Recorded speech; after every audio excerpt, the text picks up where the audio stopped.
This is Revathi. Welcome to అందమైన కథల పొదరిల్లు. నా తనున ప్రాణం నీకే ఎపిసోడ్ నెంబర్ 257.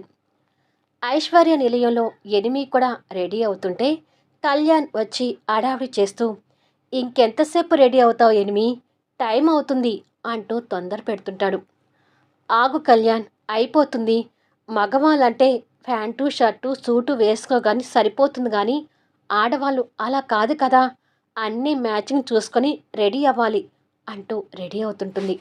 తను ఐశ్వర్య గ్రూప్ ఆఫ్ ఇండస్ట్రీస్కి చైర్పర్సన్ కాబట్టి ఆ హోదాలో రెడీ అవుతుంటే అద్దంలో నుంచి కళ్యాణ్ ఎనిమిని ఆశగా చూస్తూ చూపు తిప్పుకోలేక కొంటెగా తన వెనుకగా వచ్చి 2 చేతులతో తన నడుమును చుట్టుకొని మెడ మీద ముద్దు పెడతాడు.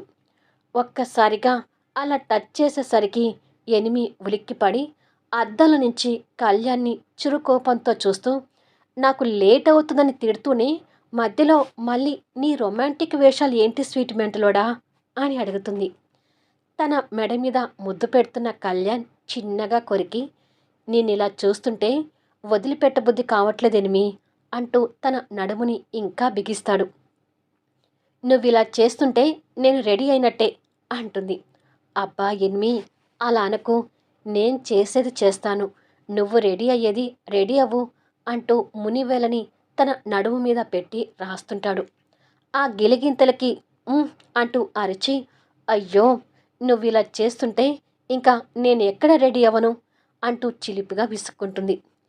ఏదో ఒక విధంగా రెడీ అవ్వు ఎనిమి అంటూ తన మెడ వంపులో అస్కీగా ముద్దులు పెడుతూ చెప్తాడు.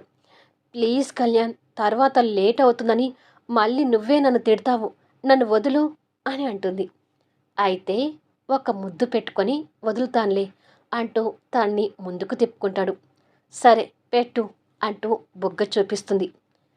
నా ముద్దు బుగ్గ మీద కాదు, అందమైన నీ పెదవుల మీద అంటూ మొహాన్ని పట్టుకొని ఎదురుగా తిప్పుకొని ఆపరాగా తన పెదవులు అందుకున్నాడు. స్మూత్గా మొదలైన కిస్ ఉండే కొద్దీ డీప్గా వెళ్తుంటే మైథిలి మత్తు మాయలోకి వెళ్తుంటుంది.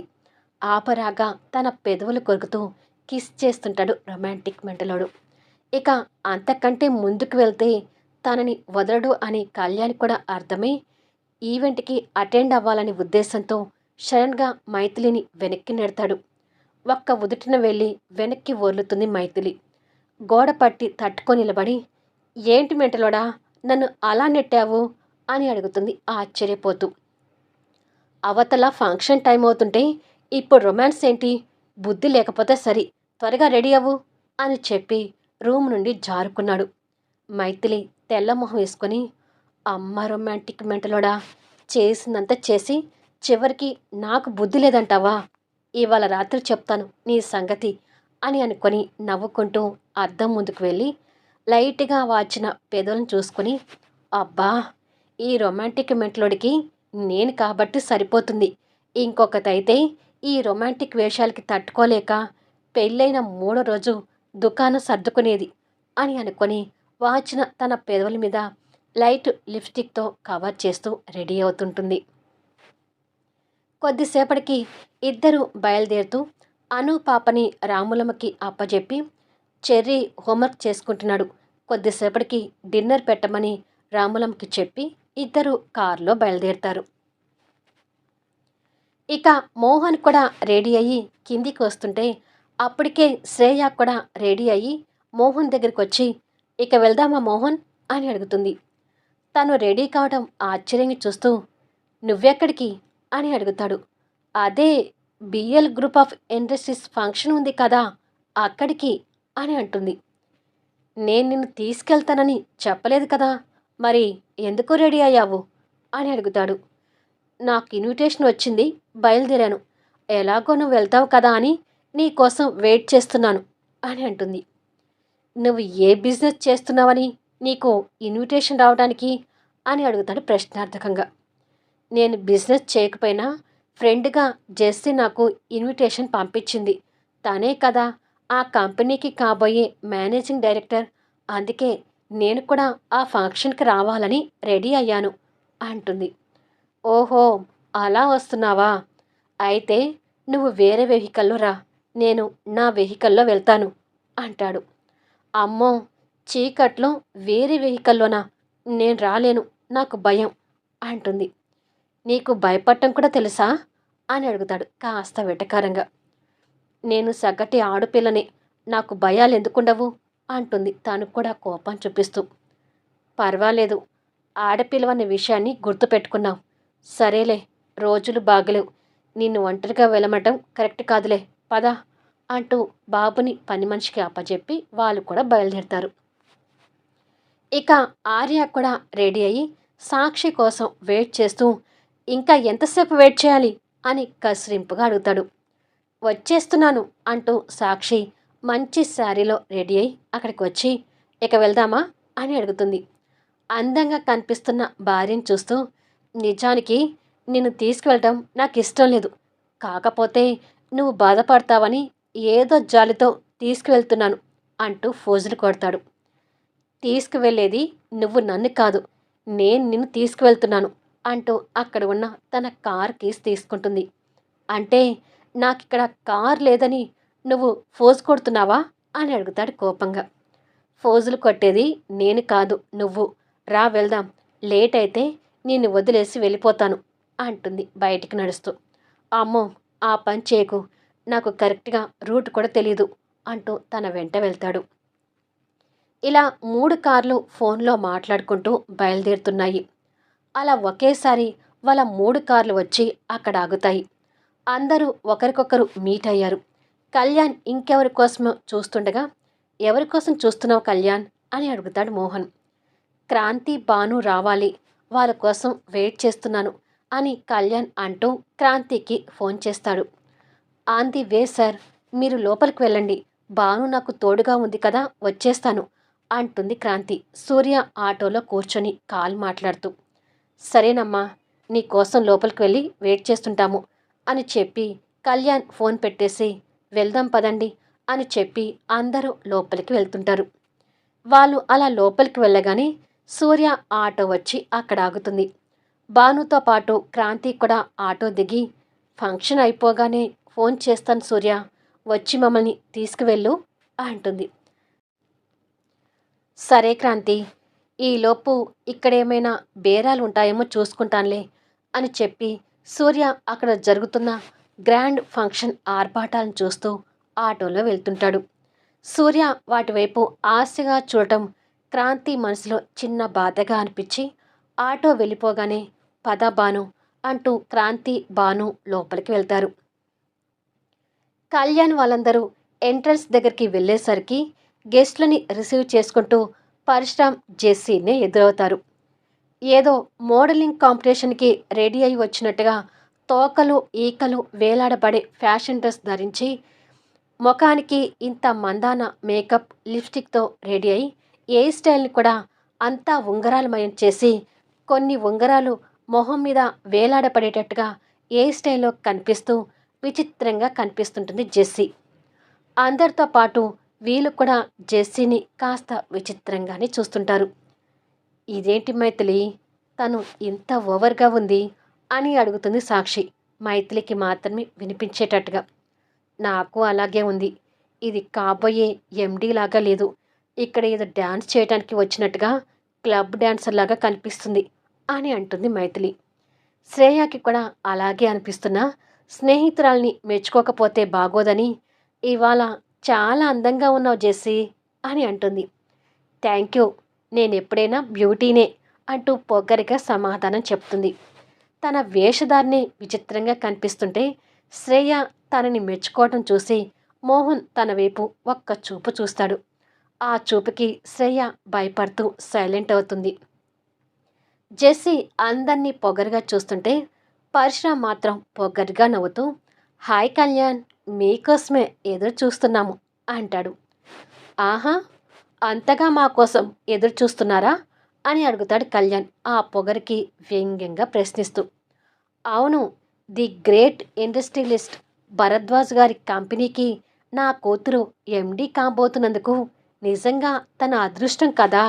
తన అదృష్టానికి ఈర్ష్యపడుతూ మీరు మీ ఇళ్లలోనే ఉంటారేమో అనుకున్నాను, కానీ ఇలా వస్తారని అస్సలు గెస్ చేయలేదు. కానీ మీరు రావాలి, నా కూతురు గొప్పతనం చూడాలని ఆశగా కూడా ఎదురు చూస్తున్నాను. చివరికి నా ఆశ ఫలించి మీరొచ్చారు. ఫైనల్‌గా మీరందరూ ఇలా కలిసి రావడం నాకు చాలా సంతోషంగా ఉంది" అంటాడు పరశురాం.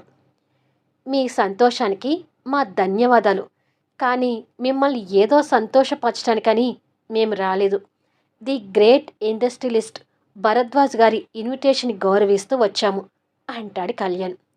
వాళ్ళ మాటలు వింటూ క్రాంతి, భాను కూడా అక్కడికి చేరుకొని వాళ్ళు కూడా జెస్సీని కాస్త విచిత్రంగానే చూస్తుంటారు. క్రాంతిని చూడగానే జెస్సీ తన పొగరు డోస్‌ని ఇంకా పెంచుతూ, "మీరు వారి ఇన్విటేషన్ గౌరవించే రావచ్చు. కానీ ఇక్కడ మెయిన్‌గా జరగబోయే ఫంక్షన్ నా గురించి కదా" అంటుంది ముందర పడుతున్న తన ఉంగరాల జుట్టుని చూపుడు వేలుతో తిప్పుకుంటూ. "ఆ ఏర్ని వేలికి చుట్టుకుంటే అంతవరకు జుట్టు ఊడి వస్తుందేమో, జాగ్రత్త" అంటూ సెటర్ వేస్తాడు కళ్యాణ్. అది విని మైథిలి, క్రాంతి, భాను, సాక్షి నవ్వు ఆపుకోలేక నవ్వుతుంటే, దెబ్బకి వేలుకు చుట్టుకున్న జుట్టుని వదిలేసి కళ్యాణ్‌ని నవ్వుతున్న వాళ్ళని కోపంగా చూస్తుంటుంది. ఒక్క శ్రేయ మాత్రం ముంగీసులాగా సైలెంట్‌గా ఉంటుంది. లేకపోతే ఇందాక నుంచి తెగ ఫోజులు కొడుతుంది అని అనుకుంటాడు ఆర్య. "అసలు వాళ్ళతో మనకు మాటలు ఎందుకులే కళ్యాణ్, మనం భరద్వాజ్ గారి ఇన్విటేషన్ గౌరవించి వచ్చాము. లోపలికి పద" అంటాడు మోహన్. "అది బెటర్" అంటూ కళ్యాణ్ ముందుకు నడుస్తుంటే అందరూ వాళ్ళని కాస్త కోపంగా చూస్తూ కళ్యాణ్ వెంట వెళ్తుంటారు. "చూసారా నాన్న, ఆ కళ్యాణ్ నన్ను ఎలా వెటకారం చేస్తున్నాడో" అంటుంది జెస్సీ. "అన్నీ చూస్తున్నానమ్మా. కాసేపట్లో ఈ కంపెనీకి మేనేజింగ్ డైరెక్టర్గా అనౌన్స్ చేస్తారు కదా, అప్పుడు చూడాలి వీళ్ళందరి మొహాలు" అంటాడు పరశురాం. "ఎస్, ఆ క్షణాల కోసమే నేను ఈగర్గా వెయిట్ చేస్తున్నాను" అంటుంది జెస్సీ. "మేడం, కూల్ డ్రింక్" అంటూ టోపీ పెట్టుకుని యూనిఫామ్లో ఉన్న ఒక అతను జెస్సీ వాళ్ళ దగ్గరికి వస్తాడు. జెస్సీ డ్రింక్ అందుకోబోతూ అతని మొహం వైపు చూసింది. చూడగానే ఆశ్చర్యపోతుంది. ఎందుకంటే ఆ యూనిఫామ్లో ఉంది ఈశ్వర్. "ఈశ్వర్, నువ్వేంటి ఇక్కడ" అని అడుగుతుంది జెస్సీ. "నాకు ఇన్విటేషన్ రాలేదు, కానీ మీ గొప్పతనం చూడాలని ఈ వేషంలో వచ్చాను" అంటాడు వెకిలి నవ్వు ప్రదర్శిస్తూ. "వేషాలు వేయకు. క్రాంతి వచ్చే విషయం నీకు తెలిసి తన కోసం నువ్వు వచ్చి ఉంటావు" అంటుంది జెస్సీ. "అరే, భలే కనిపెట్టారే మీరు" అంటాడు సడన్గా టోపీ తీసుకుంటూ. "ఏయ్, టోపీ తీకు. తీస్తే కళ్యాణ్ నిన్ను గుర్తుపట్టాడంటే నువ్వు ఇక్కడికి ఎలా వచ్చావంటూ నిన్ను తిట్లతో వేసుకుంటాడు" అంటాడు పరశురాం. "అమ్మో, అది కూడా నిజమే" అంటూ తిరిగి టోపీ పెట్టుకొని, "ఇప్పుడే నా ప్రిన్సెస్ వచ్చింది చూశాను, వెళ్ళి తనకి డ్రింక్ ఇవ్వాలి" అనుకుంటూ వెళ్తాడు. "తనకిస్తే ఇచ్చావు, కానీ నువ్వు ఎవరు అనేది వాళ్ళ కంటపడకు, జాగ్రత్తగా ఉండు" అంటుంది జెస్సీ. "అలాగే" అంటూ వెళ్తాడు. కళ్యాణ్ బ్యాచ్ మొత్తం లోపలికి వెళ్ళేసరికి భరద్వాజ్ గారి పిఏ రవికాంత్ వారిని రిసీవ్ చేసుకుని పలకరించాడు. ఆ తర్వాత కొంతమంది బిజినెస్ మ్యాగ్నెట్స్ కూడా ఫ్యామిలీస్తో కలిసి వారి దగ్గరకు వచ్చి మాట్లాడుతుంటారు. ఆర్య అక్కడ వాళ్ళకి పెద్దగా తెలియదు కాబట్టి కళ్యాణ్ ఆర్యాని అందరికీ పరిచయం చేస్తాడు. ఇక మోహన్ అంటే దాదాపు అందరికీ తెలుసు. అక్కడ ఏర్పాట్లు కూడా చాలా గ్రాండ్గా జరుగుతుంటాయి. ఏర్పాట్లన్నీ భరద్వాజ్ గారి పిఏ రవికాంత్ దగ్గరుండి చూసుకుంటున్నాడు. డయాస్ కూడా అందంగా అలంకరించుకొని లగ్జరీగా కనిపిస్తుంటుంది. ఆ ఫంక్షన్కి భరద్వాజ్ గారు సతీమణితో కలిసి పాల్గొనబోతున్నారని అక్కడి మాటల్లో అందరికీ తెలుస్తుంటుంది. ఒక బిగ్ సెలబ్రిటీ ఫంక్షన్కి కూడా అలాంటి ఏర్పాట్లు జరగవేమో అన్నట్టుగా అంత ఆర్భాటంగా కనిపిస్తుంది అక్కడ ప్రదేశం అంతా. బిజినెస్ మ్యాగ్నెట్స్తో అక్కడ ప్రదేశం అంతా నిండిపోయింది. ఈశ్వర్ వాళ్ళ దగ్గరికి వచ్చి ఆశగా క్రాంతికి కూల్ డ్రింక్ అందించి క్రాంతితో పాటు అందరికీ కూడా డ్రింక్ అందిస్తుంటాడు. అందరూ డ్రింక్ తాగుతూ మాట్లాడుతుంటారు. అసలు ఇంతవరకు భరద్వాజ్ గారు ఎలా ఉంటారు అనేది కనీసం పేపర్లోనూ వారి వెబ్సైట్లోనూ కూడా చూడలేదు. ఇవాళ చూడబోతున్నాం అనుకుంటారు అందరూ. ఎస్, నేను కూడా ఇంతవరకు చూడలేదు. వారు ఎప్పుడు యూఎస్లోనే ఉంటారు కదా అంటాడు కళ్యాణ్. "మీరే కాదండి, ఎన్ఆర్ఐ అయిన నేను కూడా భరద్వాజ్ గారిని ఇంతవరకు చూడలేదు. వారికి పబ్లిసిటీ అంటే అసలు ఇంట్రెస్ట్ ఉండదు. అందుకే వారి ఫోటో కూడా మనం చూడలేకపోయాము అంటాడు ఆర్య. కాస్త దూరం నుంచి పరశురామ్, జెస్సీ వాళ్ళ మాటలు వింటూ, పూర్ పీపుల్స్, మనం చూడు ఢిల్లీ వెళ్ళి వారిని మీట్ అయ్యి మాట్లాడి వచ్చాము అనుకుంటారు నవ్వుకుంటూ. కాసేపటికి అందరు ఫ్యామిలీస్ జంటలుగా ఎవరి సీట్లో వాళ్ళు కూర్చుంటారు. జెస్సీ, పరశురామ్ అందరి కలలో అట్రాక్టివ్గా కనిపిస్తుంటారు. కూతురు ఎండీ కాబోతుందనే సంతోషం పరశురాంలో బాగా కనిపిస్తుంది అనుకుంటారు అందరూ. మరి కాసేపటికి ఫంక్షన్ స్టార్ట్ కాబోతూ ఒక యాంకర్ డయాస్ మీదకొచ్చి, good evening ladies and gentlemen, company establishment ఈవెంట్కి విచ్చేసిన అతిథులందరికీ స్వాగతం. BL group of industrialist Bharadwaj garu వారి సతీమణి అయిన లక్ష్మి గారితో కలిసి డయాస్ మీదకి రాబోతున్నారు అని వినిపిస్తుంటుంది. మళ్ళీ నెక్స్ట్ ఎపిసోడ్లో కలుద్దాం. అద్భుతమైన కథనంతో ఆసక్తికరంగా సాగే కథా వీడియోస్ని మిస్ కాకుండా చూడండి. కథ నచ్చితే దయచేసి లైక్ చేయండి, కామెంట్ షేర్ చేయండి, సబ్స్క్రైబ్ చేసుకొని ఛానల్ షేర్ చేస్తూ సపోర్ట్ చేయండి. Thanks for listening.